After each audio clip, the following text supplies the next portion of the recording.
Welcome to the Advancing the Kingdom podcast. We are streaming live on all social media platforms and podcast streaming channels. Get ready for a revelatory teaching from our apostle, Matthew Tillery.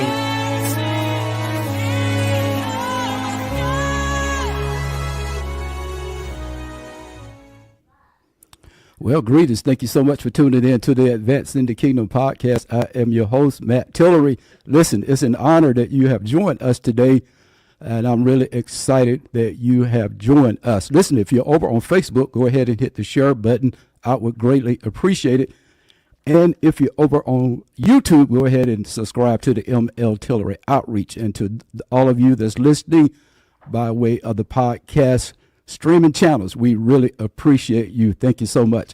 Listen, I'm really excited about tonight. It's going to be a great conversation. And with me tonight, we have the honor of having with us, that's none other than Congressman Don Davis. He serves the United States House of Representatives for North Carolina's 1st Congressional District. He represents approximately 750,000 constituents. That's a lot, across 22 counties, and I happen to be in one of those counties. So we really appreciate you just being a voice for Eastern North Carolina. Thank you so much for coming on the podcast, sir. Thank you, Apostle Tillery, and to all of the Advancing the Kingdom podcast listeners. We appreciate you. Thank you so much. So let's go ahead and jump into the conversation tonight. Many people, a plethora of folk all over the world, they know Congressman Don Davis, but tell us about Don Davis, the person. What experiences shape your heart for public service? Because you certainly have a heart for serving. So what kind of shaped your heart for that? Apostle Tillery, so I'm from Greene County, little old Snow Hill, small town. And I was born and raised, my grandmother raised me. My mom was young at the time that I was born, and my grandmother wanted to see her kids go to college. So my mom, my aunt, my mom went to Bennett College. My aunt went to Elizabeth City. They were first generation in our family to go to college, but that allowed me to spend a whole lot of time with grandma and spending time with her. She would always take me as a child to church, putting the flowers up. Faith was so important in our household. Education was so important as well. She would always put her finger up and say, "Baby, now once you get it up here, no one can take it away from you." That's right. And she really told us, hey, you have to go out there and do your best. And if you know you've done your best in school, then that's all she required of us.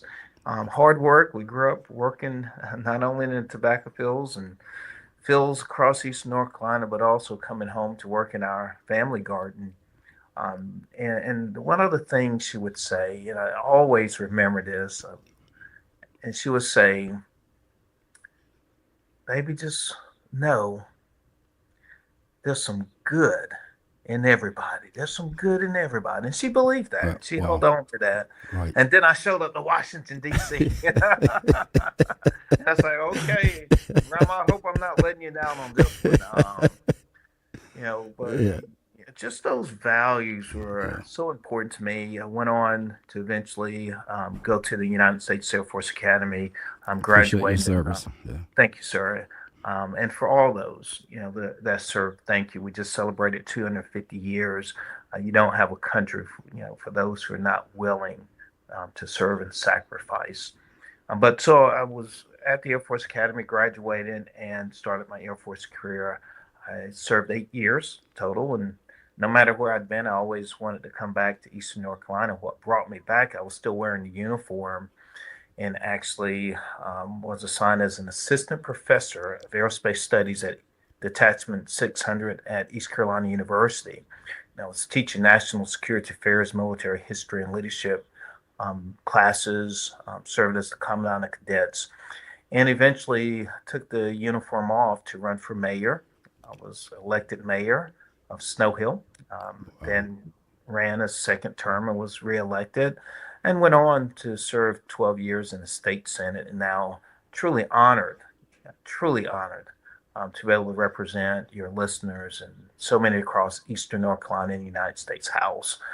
But no matter where I'd been, no matter whether it was coming back, serving in elected office, serving our church, or serving as an instructor in education. I also taught at the community college, Lenore Community College, Pitt Community College, and so many hundreds of kids that out there that's come through my classes, no matter where and how I've had the opportunity to serve.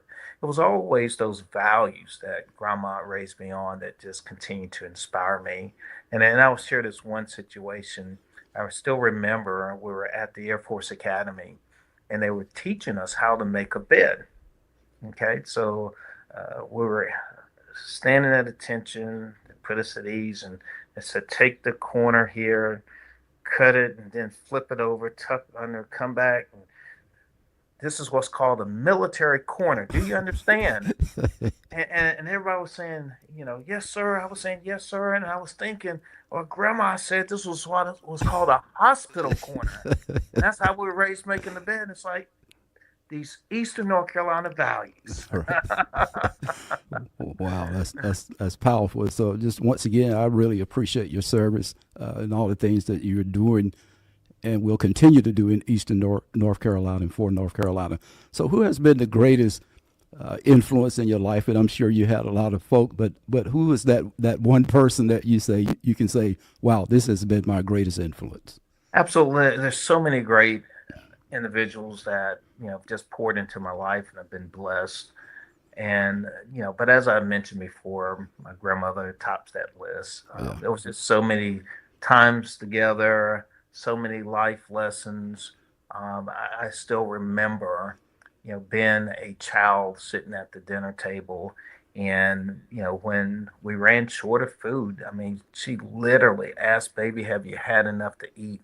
And she would take food off of her plate and give it to me. I mean, I remember that. And so I have to put Grandma at the top of that list there. Powerful. Well, sounds like my testimony as well, my grandmother. So you're in a position where you have to make a lot of decisions. How do you make those difficult decisions when so many folk have different expectations? Absolutely. So you have to always put yourself out there into the community, engage in the life with the community that you're serving, as you were saying, close to 750,000 constituents. That means to me, been engaged in the life of the community.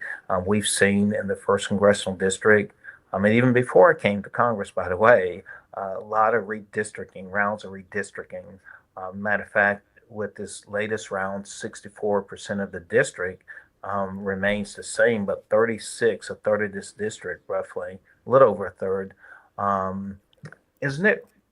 So how do you make those decisions? You get out there, you have conversations, you engage in the life of the community, and I believe it's so important to listen. It also means that as you're listening, as you're now dealing and sorting through bills, sometimes controversial bills, you have to listen to all ends of the district. And this is a very, very large and diverse district, by the way.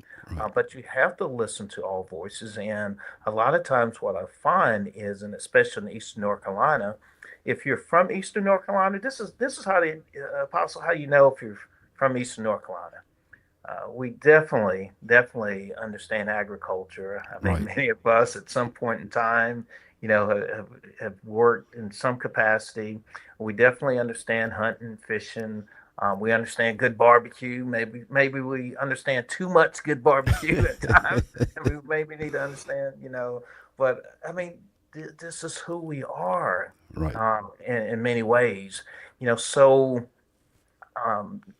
When I think about making those tough decisions, I think about who we are, listening, understanding the diversity of the district, and then really just trying to do the best you can Right. Because a lot of times with this legislation, I mean, there's not just a clean piece of legislation. You have Right. conflicting values, and then sometimes, even with the legislation, uh, there's often parts and facts in that information, in that bill, that legislation I may have that maybe constituents may not always understand. So I think it's really important too, as you're engaging in those conversations, to be transparent and engage.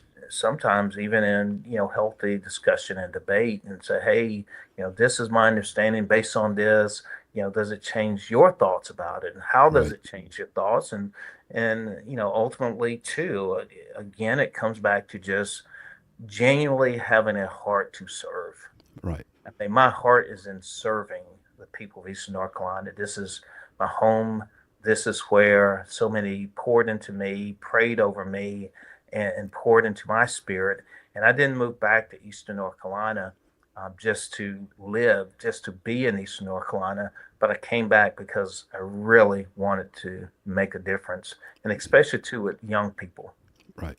Yeah, I don't think, Congressman, that you can really be a great leader without having a heart to serve. So really That's right. appreciate that. Yeah. As a So matter of you, fact, Apostle, I will say this because a lot of times I hear from those who are interested in potentially serving in elected office, and there's just so much anxiety. Can I do it or not? But what I would say, and I always share this, it's really about having the heart. I mean, you have yeah, attorneys and so many who will brief you on issues, but at the end of the day, it is where is your heart oriented. right. Yeah, yeah. I totally agree. I concur with that wholeheartedly. You have secured a substantial amount of funding for Eastern North Carolina, and I want to just really salute you for that, which goes back to what we just talked about, having a heart for Eastern North Carolina, which has included many local community centers, which is very important for any community, right? How important is that to you? Oh God, this is so important. I'm gonna tell you why. It starts here. Right now, two-thirds of the growth that's taking place in North Carolina, we're seeing it in two counties. That's Wake and Mecklenburg. Wow. We have 100 counties in North Carolina. We cannot leave counties out of the process, and especially our rural east and west. Right. Someone has to speak up, and for so often, people have said to me they feel left out, they feel forgotten in the process. And I can tell you, Apostle, I've served in Raleigh, I've served in DC, and sometimes there is a disconnect on Right. rural America, Eastern North Wow. Carolina, and a lot of this is taking the time to really educate. And this is what it also means to me. It Right. means that when you go into these small rural communities, some of the smallest communities, and I often say even the crossroads, Right.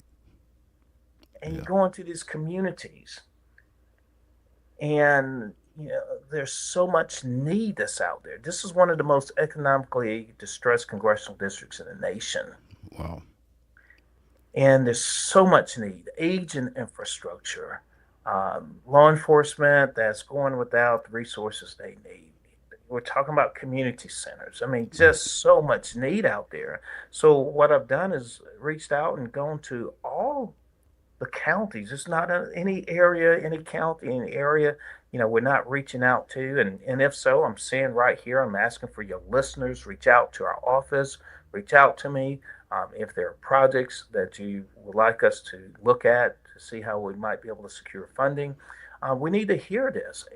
But what has happened is by doing so, we have successfully come to DC advocating for Eastern North Carolina communities. And over the time I've been in DC, we're now narrowing in over right about $67 million um, in projects just going out into these rural areas trying to help. Why is this so Wow. important? This is the why. This is the why. A lot of times in these small rural areas, you have even aging infrastructure and you have a small population. You don't have the tax base where this major project now that needs to be done, and you may have 500 people or 1,000 people here and there. And in order to achieve that project, you would have to radically increase taxes, Wow. Wow. property taxes. Right. But what we're trying to do is actually provide the relief for the communities so that they can actually tackle some of these larger, often costly projects in a way to keep taxes down. Matter of fact, we have another um, about $16 million or so that we're working on right now. And for instance, when you think about the people in infill, Right. that went and the power station went out and they went without power Right. for many days. Right. I mean, we're working now and work with the mayor, the council there, the board, and we've been able to secure funding, trying to help with the substation in infill. I mean, this is just Yeah, that's practical awesome. things, Yeah. and also it helps deal with affordability. Right. When you're dealing with an aging substation and you're again trying to keep taxes down, so utility bills are not just so high for residents. And I mean, how would they otherwise be able to increase taxes? And what would it take, for the town to even take on this project? So that's where I believe the federal government can come in and help. Right. So that's my why, and that's the passion for really getting knee deep into our communities. We want to help, and there's been so many just wonderful projects that communities have rallied around, and we want to, continue to Right. deliver for Eastern North Carolina. Well, powerful. Well, once again, I really personally, I really appreciate that. Just really appreciate your hard work for Eastern North Carolina. Um, And I would also say, Apostle, this is part of the ministry here. It right. really Right. is. I Yeah. mean, this is our what we're called to do as servants. Right. Exactly. Exactly. I know you are really excited about Eastern North Carolina, but what is that one thing, or maybe a plethora of things that you are excited about Eastern North Carolina's future? It starts with the young people, because yes, there's a lot of concerns with cost, affordability. Also, at the root of this and the core for us, young people, we've had graduation ceremonies across the East over the last few months, and there's so many young people that went and got towels and packed the cars, and they want to leave without any intention of coming back.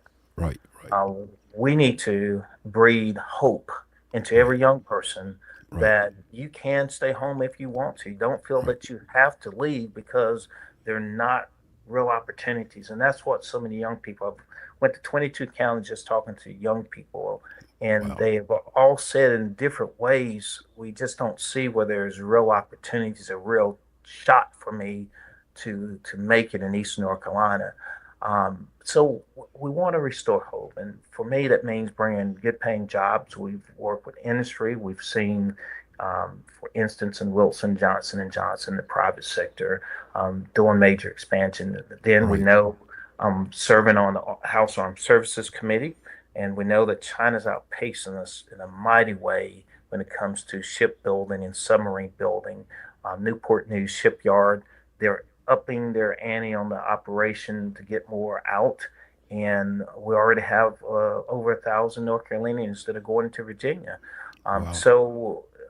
As those efforts increase, expand, then we need to make sure that North Carolinians continue to have that pipeline, that pathway, for good paying jobs. And, what I'm hearing, even with that project, with those efforts, and we've been working with community college presidents, workforce representatives, but we have to solve this transportation piece, how to Right.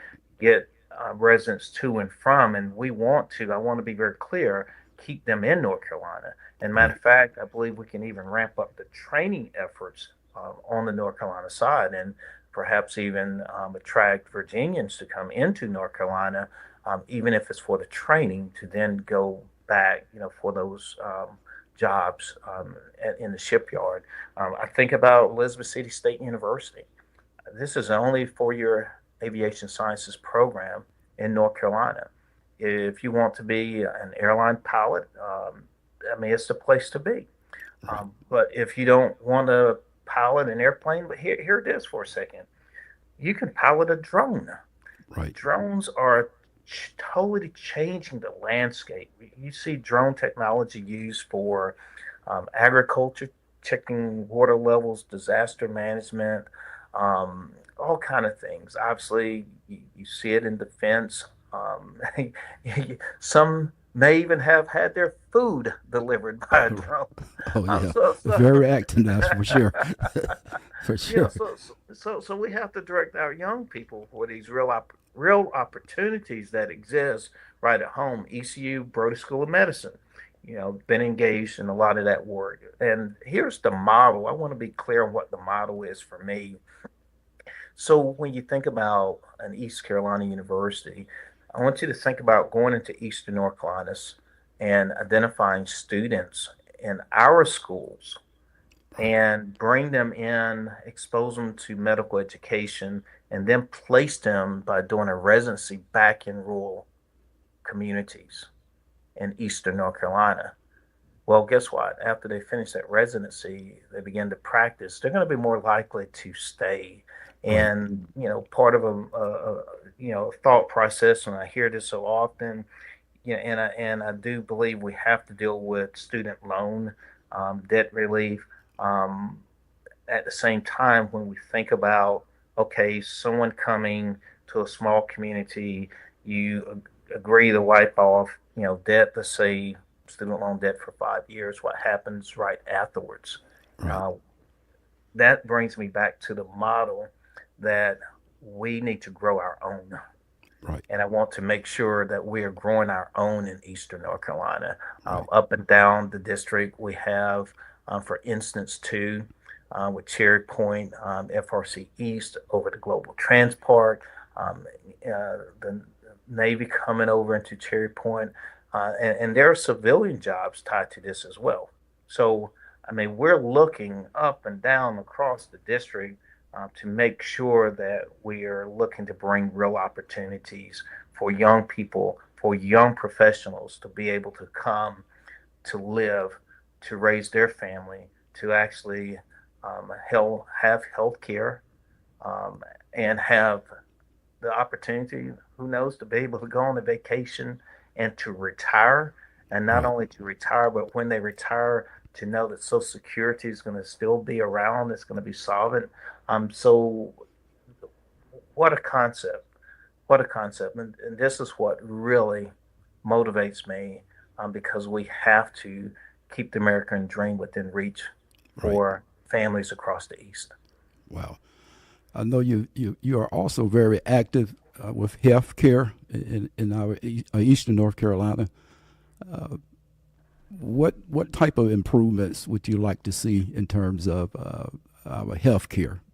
What I would like to see most immediately is, I believe we need to readdress ACA subsidies, to reauthorize those subsidies, because premiums have doubled, and we can have meaningful conversations about how we do it and make reasonable reforms in doing so. But we don't throw the baby out with the bathwater here. Secondly, we need to repeal the provider tax cap provisions that we saw in HR 1. I think that is huge. Number 3, we need to roll back again $1 trillion cut to Medicaid that we also saw in HR 1. You're not only threatening hospitals with the provider tax cap, but you're with Medicaid, stripping those dollars out of Medicaid really is becoming a matter of life and death for individuals. Wow. Now, that's just the start. That's just a start. Yeah. Talk about the opening of Martin General, because you were involved in that project as well, correct? Absolutely. I want to really emphasize this. So, Martin General Hospital closed, but this is really the story, Apostle. what did the people of Martin County do? The Wow. people of Martin County began to speak out, and they spoke loud and clear to local officials. I came in, had a listening session, and they were relentless in sharing and speaking up of what this hospital meant to them. It meant Wow. not only life and death, in terms of having access near home to affordable quality health care, um, but it also served as an economic engine for the county. Right. I mean, there was an economic impact here. It provided jobs for the local community, and many people, their families worked at the hospital. So when it closed, I mean, the people spoke out. I commend the board, the county board in Martin County, for listening to their constituents, and at the end of the day, I also give a big shout out to ECU Health for coming in with a willingness to try to problem solve. And by the way, I believe that's what we should be about. Right. Problem solving. How do Exactly. we fix and solve problems, not create new ones? Right. And while we're going through this, I actually reached out to President Trump and said, "Hey, I mean, we really are in a dire situation here in Eastern North Carolina, where we have a hole about $210 million or so that we need to fill." And I got a response back from a spokesman at the White House, and eventually the General Assembly of North Carolina stepped up. Wow. And they actually put funds in place now to reestablish healthcare in Martin County, and to actually bring forth a rural emergency hospital Wow. for the residents of Martin County. And Apostle, that is huge. And I'm going to tell you why it's so huge. It is huge because when we stand up this rural emergency hospital, it will be the first one in the country that's been established from a hospital that had been first fully closed. Wow. So it's a footprint and a shining example, not only for North Carolina, but for states across this country, at how we can approach rural health care. And above all, I really think it's a shining example of what happens, especially in rural America, when the people speak up.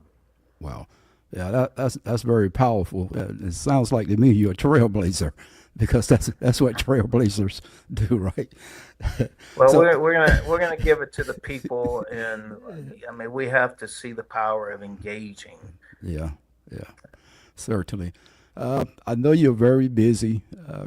You have a lot of things going on, but how do you maintain balance between family, faith, and public service? Because I know it's a huge task for you. Hey, Apostle, I just don't sleep. I just no.